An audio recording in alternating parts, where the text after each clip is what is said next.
3ஆம் ஆண்டில என்ன ஆயிருச்சுன்னா, அவரும் வந்துட்டு 5 சப்ஜெக்ட் படிக்கணும். இது organic chemistry, inorganic chemistry, physical chemistry, applied chemistry, analytical கெமிஸ்ட்ரின்னு 5 சப்ஜெக்ட். அவரு வந்து பிசிக்கல் கெமிஸ்ட்ரி எடுத்தார். ஸோ அந்த பிசிக்கல் கெமிஸ்ட்ரி அவரு எடுக்க வரும்போதெல்லாம் அந்த கிளாஸ் ரொம்ப ஒரு மாதிரி வேகா இருக்கும். பசங்கள பார்த்துட்டு ரொம்ப கிண்டல் பண்ணுறது, ட்ரெஸ்ஸிங் சென்ஸை பார்த்து கிண்டல் பண்ணுறது, பெண்கள் வந்துட்டு அப்போ வந்துட்டு தமிழ் மீடியம், இங்கிலீஷ் மீடியம் 2 மீடியமுமே ஒன்றா இருந்து நாங்கள் படித்தோம். ஓகேங்களா? ஒரே கிளாஸில் உட்கார வச்சு தான் பாடம் எடுக்குவாங்க. அப்போ இங்கிலீஷ் மீடியம் பசங்களையும் திட்டுறது, தமிழ் மீடியம் பசங்களையும் திட்டுறது, கேர்ள்ஸ்லலாம் என்ன ரொம்ப இது பண்ணாருங்க. என்ன ரொம்ப ஒரு மாதிரி முறைச்சி பார்த்துக்கிட்டே இருப்பார். ஒரு மாதிரி உக்காந்துருக்க பொசிஷனை பார்த்துட்டு இது பண்ணுவார். நாங்கள் எப்படி உட்காரதுன்னே தெரியாது. ஷாலை ஃபுல்லாக இழுத்து போட்டுட்டு இப்படி உட்காருவோம். அப்புறம் அவர் சொல்கிறத கவனிக்கணும் இல்லைங்க. சொல்கிறத கவனிக்கிறப்ப இப்படி பார்க்கும்போது இந்த அப்படியே பார்க்கறது. அந்த மாதிரி பார்க்கும்போது பயம் ரொம்ப அதிகமாக வரும். அப்போ அந்த பாடத்து மேலே ஒரு இன்ட்ரெஸ்டே இல்லாமல் போயிடும். ஸோ அப்படியே போயிட்டு இருக்கும்போது என்ன பண்ணிட்டாங்க பசங்க, 3ஆம் ஆண்டு முடிய போகுதுங்களா, இதுக்கப்புறம் என்ன பண்ண போகிறாங்கன்னு ப்ராக்டிக்கல் எக்ஸாம், தியரி எக்ஸாம்லாம் முடிஞ்ச பிறகு கிளாஸில் யாரோ ஒரு பையன் மொட்டை கடிதாசி போட்டு விட்டா அதில் என்ன எழுதியிருந்தாங்கன்னா, ஆக்சுவலாக நீ பெரிய பருப்பா, நீ பெரிய ஒரு சப்ஜெக்ட் எடுக்க வந்தீங்கன்னா நீ பசங்க அந்த கல்லூரியோட அட்ரஸுக்கு அவருக்கே மொட்டை கடிதாசி வருது. அதில் ஃப்ரம் அட்ரஸ் எதுவுமே போடல, டூ மட்டும் இவருடைய பேர் போட்டு கல்லூரி பேர் போட்டு வந்திருக்குதுங்க. அந்த அப்போ ஒரு லெட்ரு வந்திருக்கு. அதை வந்து எங்களுக்கு தெரியாது. அதை வந்து எங்களுக்கு எம்எஸ்சி ஃபஸ்ட் இயரில் ப்ராக்டிக்கல் செஷனில் ஃபிசிக்கல் கெமிஸ்ட்ரி ப்ராக்டிக்கல் செஷனில் அவரே தான் எனக்கு வந்தார். நான் எம்எஸ்சி வந்துட்டு எப்படியோ 3 வருஷம் எப்படியோ போயிடுச்சுங்க. அப்படியே போயிடுச்சு. அந்த 3ஆவது வருஷத்தில் நான் வந்துட்டு ஒரு ஆண்கள் கூட பேசுனதே கிடையாதுங்க 3 வருஷமும். ஃபஸ்ட்டு வருஷம் வந்துட்டு கோஎட்டில் போய் படிக்கிறதுனால எனக்கு வந்துட்டு எப்படி பசங்களோட பேசணும், கேர்ள்ஸ் கூட நல்லா பேசுவோம், பசங்களோடலாம் அவ்வளோ கான்டாக்ட் இருக்காது. 2ஆவது வருஷம் வந்துட்டு எனக்கு ஒரே ஒரு பாய் ஃப்ரெண்டு அப்படி பாய் ஃப்ரெண்டுன்னா ஒரு ஆண் தோழன். ஓகேங்களா? ஸோ அவர் கூட பேசுவேன். அவர் தான் வந்துட்டு எங்கள் கேர்ள்ஸ் சைடு இருக்கிற எல்லாருக்கிட்டையும் பேசுவார். மிச்ச பசங்களும் என்னன்ட்டு போயிடுவாங்க. பட் இவர் கொஞ்சம் நல்லா டீப்பாக ரொம்ப ஃப்ரெண்ட்லியாக பழகுவாங்க. ப்ராக்டிக்கல் செஷனில் இதிலெல்லாம் ரொம்ப ஹெல்ப் பண்ணுவாங்க. சாப்பாடெல்லாம் நாங்கள் ஷேர் பண்ணி சாப்பிட்டுப்போம் எங்கள் கேர்ள்ஸ் சைடு. ஸோ அது மாதிரிலாம் ரொம்ப இதாக இருக்கும்போது ஒரு நாள் என்ன ஆகிடுச்சு, நாங்கள் எப்பயுமே 2ஆவது வருஷத்துலேருந்தே அவங்களும் நாங்களும் ஒன்றா போவோம், ஒன்றா வருவோம். ஏதாவது ஒரு இது சைன் வாங்க போகிறதா இருந்தால் ஒன்றா போவோம். அப்புறம் வந்துட்டு இந்த நோட் எழுதணுங்கள ப்ராக்டிக்கலுக்கு, பேர் வேறு டக்குன்னு வந்து தொலைய மாட்டேங்குது எனக்கு. ஸோ இதெல்லாம் எழுதி சைன் வாங்க போகும்போது எல்லோரும் ஒன்றா போவோம். இதெல்லாம் நோட் பண்ணிவிட்டு ஏன்னா கெமிஸ்ட்ரி டிபார்ட்மெண்ட் வந்துட்டு ரொம்ப ஸ்ட்ரிக்டான டிபார்ட்மெண்ட்டு. அதில் இருக்க லெக்சரர்ஸும் நல்லா ஹைலி எஜுகேட்டட் பிஹெச்டி முடித்தவங்க தான் எல்லோரும்.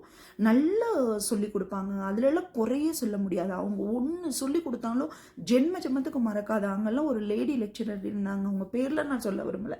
ஸோ அவங்கெல்லாம் வந்துட்டு பாடம் எடுத்தாங்கன்னா அப்படி புரியுங்க. புரியலன்னா கூட ஃபேஸ் பார்த்துட்டு உனக்கு புரியலையாம்மா, உனக்கு என்ன டவுட் அப்படின்னு கேட்குவாங்க. ஸோ அந்த மாதிரி ஆசிரியர்கள் இருக்கிற பட்சத்தில் இது மாதிரி ஒரு ஆசிரியர் இருந்தது வந்துட்டு எனக்கு ரொம்ப மன உளைச்சலுங்க. நாங்கள் போய் நான் கீழ்த்தர குடும்பத்திலேருந்து, அதாவது நடுத்தர குடும்பத்திலேருந்து வந்திருக்கோம். வந்து சேர்ந்ததே பெரும்பாடு. அது ஒரு வீட்டில் தங்கி படிக்கணுன்றது அதை விட பெரும்பாடு.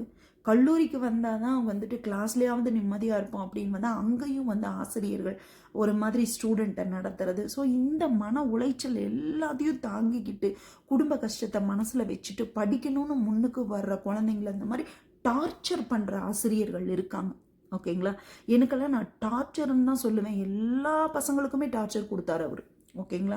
அப்படியெல்லாம் பண்ணிகிட்டு இருக்கும்போது நாங்கள் இந்த மாதிரி பசங்களோட பேசுகிறது வர்றது போகிறதெல்லாம் பார்த்துட்டு என்னையும் என்னுடைய தோழன் அவரையும் கூப்பிட்டு, நீங்கள் 2 பேரும் என்ன ஒன்றாவே சுற்றிட்டு இருக்கீங்க, இனிமேட்டு இந்த மாதிரி ஒன்றா சுற்றுனீங்கன்னா நம்ம டிபார்ட்மெண்ட்டுக்கு தான் கெட்ட பேர்.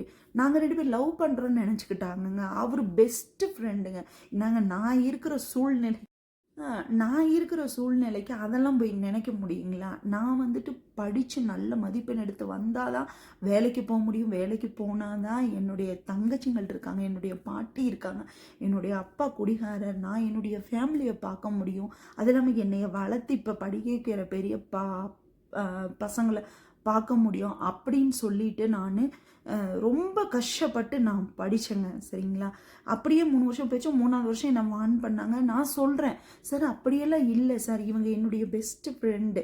நாங்கள் வந்துட்டு எங்கேயுமே ஒன்றா சுற்றலிங்களே, சைன் வாங்குறதுக்கு ஒன்றா வருவோம், ரெக்கார்டு நோட்டு சைன் பண்ணுறதுக்கு, நோட்டு சப்மிட் பண்ணுறதுக்கு, அசைன்மெண்ட் சப்மிட் பண்ணுறதுக்கு, இதுக்கு தாங்க சார் ஒன்றா வரும். நான் படித்த அட்டானமஸ் காலேஜ்னா எல்லா அதிகாரமும் அவங்க கையிலேயே இருக்கும்.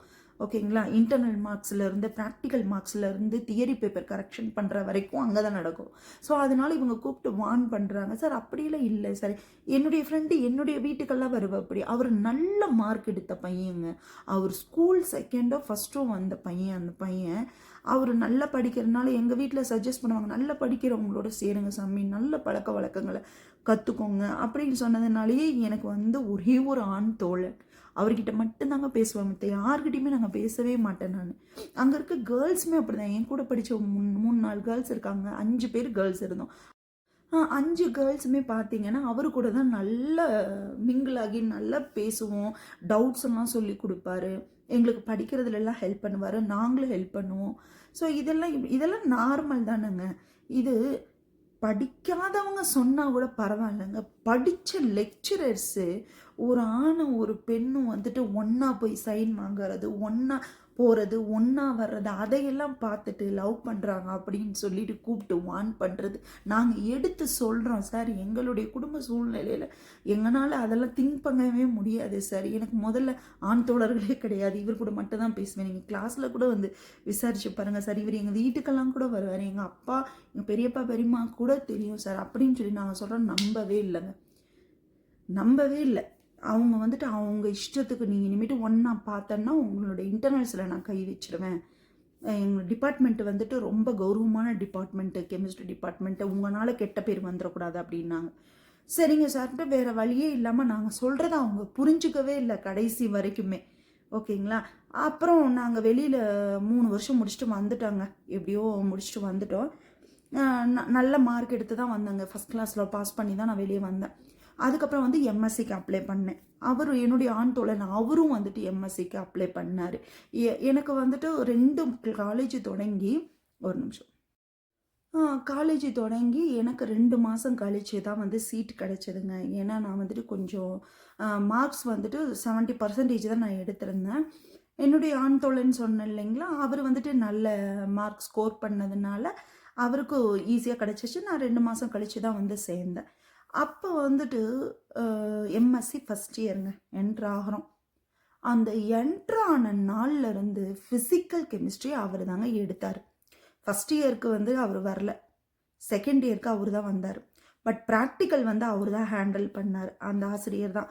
எந்த ஆசிரியர் அந்த 3 வருஷம் எங்களுக்கு சொல்லி கொடுத்தாரு பார்த்தீங்களா, 2 ஆண்களாகட்டும் பெண்களாகட்டும் 2 பேரையும் ரொம்ப ஒரு மாதிரி நடத்துறது, உருவ கேலி பண்ணுறது, துணிகளை வச்சு கேலி பண்ணுறது, அவங்க கவனிக்கிறத வச்சு கேலி பண்ணுறது, அது மாதிரியெல்லாம் இருந்தாரே, அதே ஆசிரியர் தான் ப்ராக்டிக்கலுக்கும் வந்தார். ஸோ அப்படியெல்லாம் வரும்போது நாங்களும் வந்துட்டு ப்ராக்டிக்கல் செஷன், அவர் கிளாஸ்க்கு வந்தாலே என்னை வெளியே அனுப்பிச்சிடுவாருங்க, அந்த பையனையும் வெளியே அனுப்பிச்சிடுவார். என்ன ரீசன்னே தெரியாதுங்க. நான் 2 தடவை வெளியில் போயிருக்கேங்க அவருடைய கிளாஸில். ஆனால் என்னுடைய ஆண் தோழன்னு சொன்ன பார்த்தீங்களா, அவர் அந்த பையனை மட்டும்தாங்க அவர் டார்கெட் பண்ணதே. அவர் வந்து சொல்லப்போனால் அந்த துள்ளுவதோ இல்லை, காதல் கொண்டேன் தனுஷ் மாதிரி ஹேர் ஸ்டைல் இருக்கும், கண்ணாடி போட்டிருப்பார். அதனாலேயே அவருடைய உருவத்தை வச்சு அவர் கேலி பண்ணி கிளாஸை விட்டு வெளியே போனி அப்படின்னு சொல்லி அந்த பையனை எப்பயுமே கிளாஸ்க்கு வந்தால் வெளியிலே அனுப்பிச்சி விட்டுருவாருங்க. ஸோ இந்த மாதிரியே போயிட்டு இருக்கும்போது ஒரு நாள் என்னாச்சுங்கன்னா, அது ரொம்ப பீக் லெவலில் போயிடுச்சுங்க. இதில் யாரோ ஒருத்தவங்க யூஜி படித்தவங்களா பிஜி படித்தவங்களா என்னன்னு தெரியாதுங்க, அவருக்கு வந்து மொட்டை கழுதாசி போட்டு விட்டு, இது மாதிரி நீ என்ன பெரிய இவனா, நீ காலேஜில் லெக்சராக இருந்தால் வர்ற ஸ்டூடெண்ட்டையெல்லாம் இப்படியெல்லாம் பண்ணுவியா, இனிமேட்டு இது மாதிரி பண்ணனா வெளியில் உன்னை ஆளை வச்சு தூக்கிடுவோம் அப்படின்னு சொல்லிட்டு ஒரு மாதிரியை லெட்ரு போட்டு விட்டுட்டாங்க. ஸ்டூடெண்ட்டு போட்டாங்களோ இல்லை யார் போட்டாங்கன்னே தெரியாதுங்க. ஆனால் அந்த லெட்டரை வச்சுக்கிட்டு ப்ராக்டிக்கல் செஷனில் என்னை முதல்ல கூப்பிட்டு, இந்த லெட்டரில் இருக்க ஹேண்ட் ரைட்டிங் யாரோடது அப்படின்னு சொல்லிக்கிட்டாரு. எனக்கு தெரியல சார், இது எங்கேயோ பார்த்த மாதிரி தான் இருக்குது, பட் எனக்கு தெரியல. அப்போ நீ எழுதுனியா, அது உன்னுடைய ஹேண்ட் ரைட்டிங் அப்படின்னு கேட்டார். ஐயோ இல்லை சார், அந்த அளவுக்கெல்லாம் எங்களுக்கு தைரியம் கிடையாது, ஒரு ஆசிரியரை எதிர்த்தெல்லாம் எங்களால் இதெல்லாம் பண்ண முடியாது சார், நாங்கள் ஏதோ கிளாஸில் தப்பு பண்ணியிருந்து நீங்கள் பனிஷ்மெண்ட் கொடுத்தீங்க, ஓகே சார், மித்தபடி உங்கள் மேலே எங்களுக்கு பர்சனல் வெஞ்சன்ஸ்லாம் எதுவும் இல்லை சார் அப்படின்னு சொல்லி நான் கதறேன், அழுகிறேன். எனக்கு இல்லை, உனக்கு தெரியும் இந்த ஹேண்ட் ரைட்டிங் வந்துட்டு உன்னுடைய ஃப்ரெண்டு அவனோடதா, அவன் தான் அப்படி எழுதியிருக்கானான்னு கேட்டார். இல்லை சார், அவருடைய ஹேண்ட் ரைட்டிங் கிடையாது, அவர் எழுதியிருப்பாரா என்னன்னு எனக்கு தெரியல சார், நீங்கள் அவங்களே கேளுங்க அப்படின்னு சொன்னேன். அதுக்கப்புறமும் இல்லை, இப்போ இந்த கிளாஸில் நீ படிச்சியல, யூஜி படிச்சிங்கள, உங்கள் ஃப்ரெண்டோட யாருடைய கையெழுத்தாவது இது இருக்கா அப்படின்னு சொல்லி கேட்டார். இல்லை சார். ரொம்ப நேரங்க, 1.5 மணி நேரம் ப்ராக்டிக்கல் செஷனில் என்னை மட்டும் கூப்பிட்டு அத்தனை கேள்விங்க.